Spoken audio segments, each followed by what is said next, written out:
વિદ્યાર્થી મિત્રો, ધોરણ 11 વિષય સમાજશાસ્ત્ર, પાઠ નંબર 8, પર્યાવરણ અને સમાજ.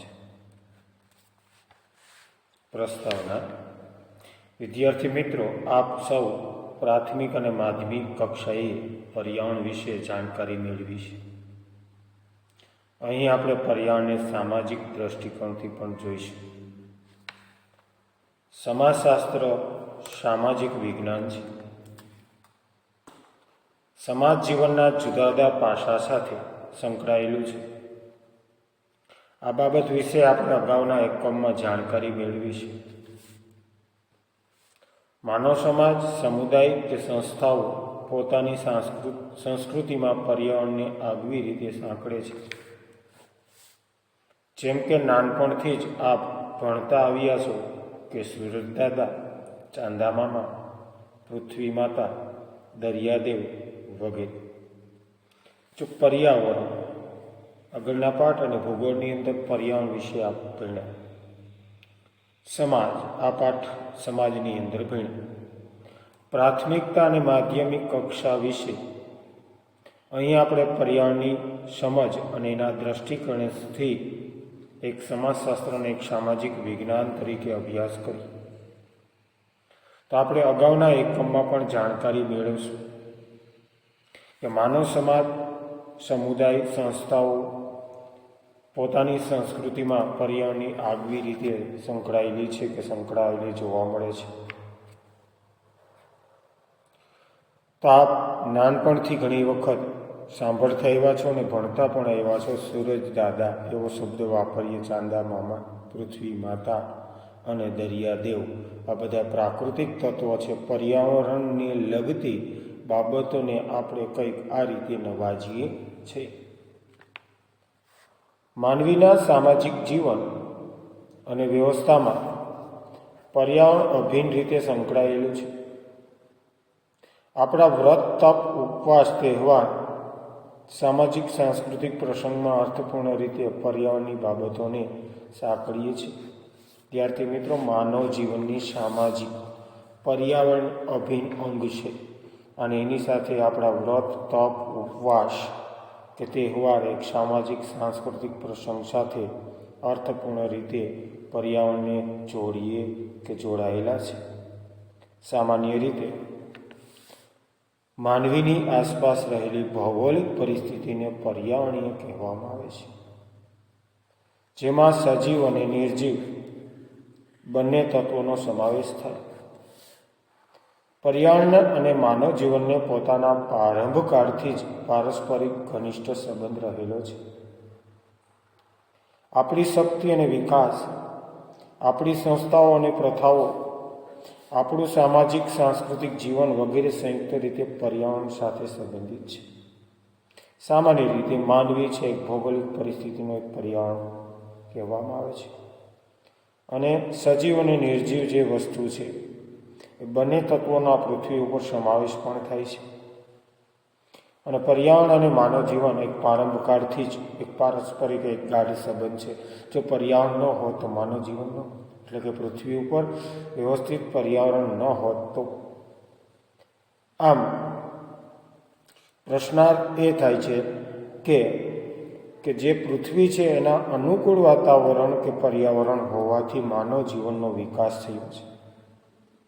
એટલે આવી સંસ્થાઓ આપણું સામાજિક સાંસ્કૃતિક જીવન વગેરે સંયુક્ત રીતે પર્યાવરણ સાથે સંબંધિત કે સંબંધ ધરાવે છે. પ્રસ્તુત એકમમાં આપણે પર્યાવરણનો અર્થ સમજીને પર્યાવરણની માનવ જીવન પરની અસરો, માનવ જીવનને પર્યાવરણ પરની અસરોનો વિગતવાર અભ્યાસ કરીશું. પર્યાવરણમાં પ્રદૂષણ અને ગ્લોબલ વોર્મિંગની સમસ્યા વર્તમાન સમયમાં સામાજિક જીવનને કઈ રીતે અસર કરે છે તેની પણ માહિતી મેળવવી જરૂરી છે. વિદ્યાર્થી મિત્રો, અહીંયા એક વાત એ પણ ઘટે કે જે પર્યાવરણને સમાજ જીવન કે માનવ જીવન પરની અસરો, માનવ જીવનની પર્યાવરણ પરની બહારની અભ્યાસો અને પ્રદૂષણ છે ને ગ્લોબલ વોર્મિંગ. વિદ્યાર્થી મિત્રો, મહારાષ્ટ્રના સોલાપુર પરાતી ગૃહ ગામની અંદર એક વ્યક્તિ એટલે કે શિક્ષક વ્યવસાય તરીકે જોડાયેલો છે અને એને 140 દેશોમાંથી 12,000 શિક્ષકોમાંથી ગ્લોબલ ટીચર તરીકેની પસંદગી કરવામાં આવેલી છે. એનું નામ છે સુરસિંહ એવું કંઈક નામ આપવામાં કે શિક્ષકનું નામ છે. એ વ્યક્તિએ આ ગ્લોબલ વોર્મિંગની સમસ્યા અને વર્તમાન સમસ્યાના જીવન ઉપરની અસરોનું વર્ણન છે. તેની પણ આ એકમનો હેતુ એ છે કે આપણે પર્યાવરણને વૈજ્ઞાનિક દ્રષ્ટિકોણથી સમજીને આનો માનવીની સામાજિક જીવન સાથેનો સંબંધ સમજીએ તેમજ આ માટે થયેલી ચળવળ વિશેની જાણકારી પણ મેળવીએ. વિદ્યાર્થી મિત્રો, આપણે આ પર્યાવરણના વૈજ્ઞાનિક દ્રષ્ટિકોણથી સમજીએ અને માનવીના સામાજિક જીવનની પણ એક બાબતોને ઓળખીએ અથવા તો એની માહિતીનો પણ ખ્યાલ મેળવીએ.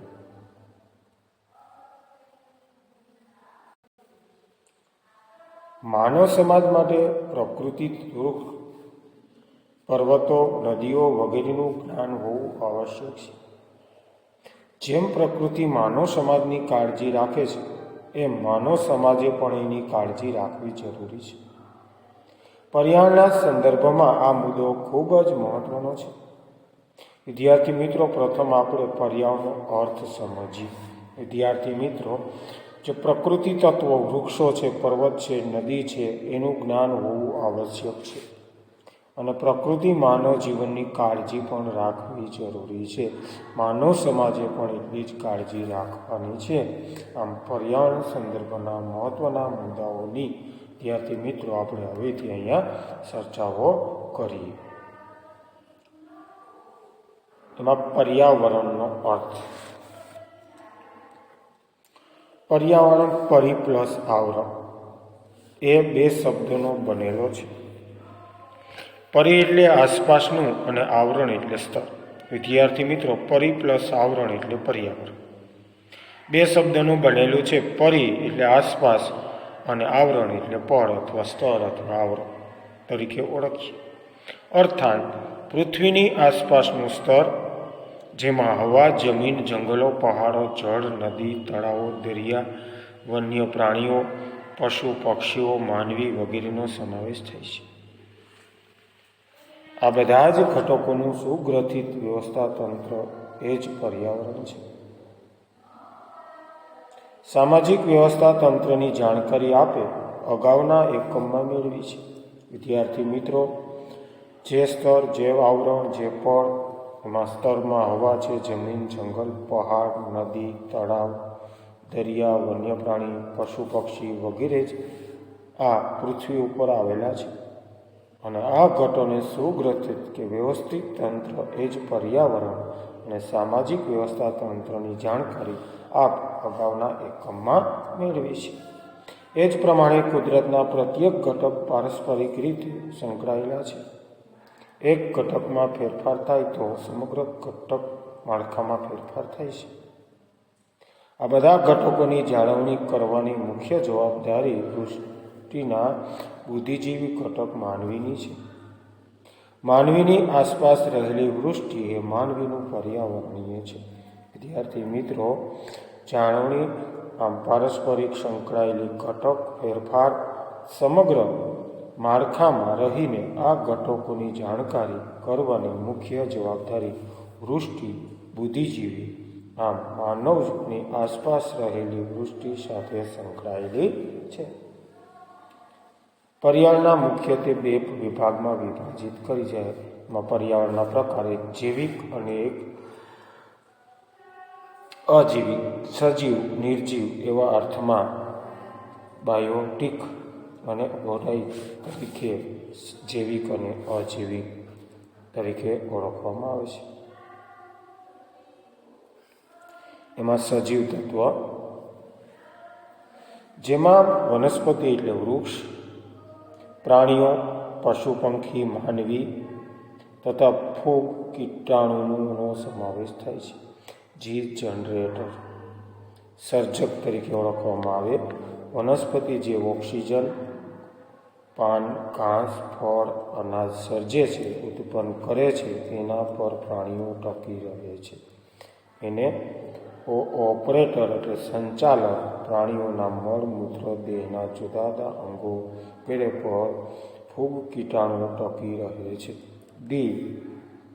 ડીકમ્પોઝર એટલે સહારક ફૂગ કીટાણુઓ કે જે જમીનમાં ખાતર, ફળદ્રુપતા સર્જે છે, તેના પર વનસ્પતિ ટકી રહે છે. આ પ્રકારના પરસ્પરાવલંબનથી જ કુદરતી સમતુલા જળવાઈ રહે. 3 માળખાની અહીંયા ચર્ચા આપી કે જે રીતે વનસ્પતિ એટલે વૃક્ષો, પ્રાણી એટલે પશુ, પંખી અને માનવી તથા ફૂગ કીટાણુનો સમાવેશ થાય છે. તો જે જનરેટર એટલે સર્જક વનસ્પતિ જે ઓક્સિજનની હાજરીમાંથી પાન, ઘાસ, ફળ, અનાજ સર્જે છે, ઉત્પન્ન કરે છે અને એના પ્રાણીઓ ટકે છે ને ઓપરેટર સંચાલક કહેવાય કે પ્રાણીઓના મળમૂત્ર, દેહના જુદા જુદા અંગોથી ફૂગ કીટાણુ ટકી રહે છે. અને ડીકમ્પોઝર એટલે સહારક ફૂગ કીટનાશક આમ ખાતરની ફળદ્રુપતા સર્જે છે. આમ પરસ્પરાવલંબન કુદરતી સંતુલન જળવાય છે. વિદ્યાર્થી મિત્રો, અત્યારે આપણે અહીં સુધી રાખીએ.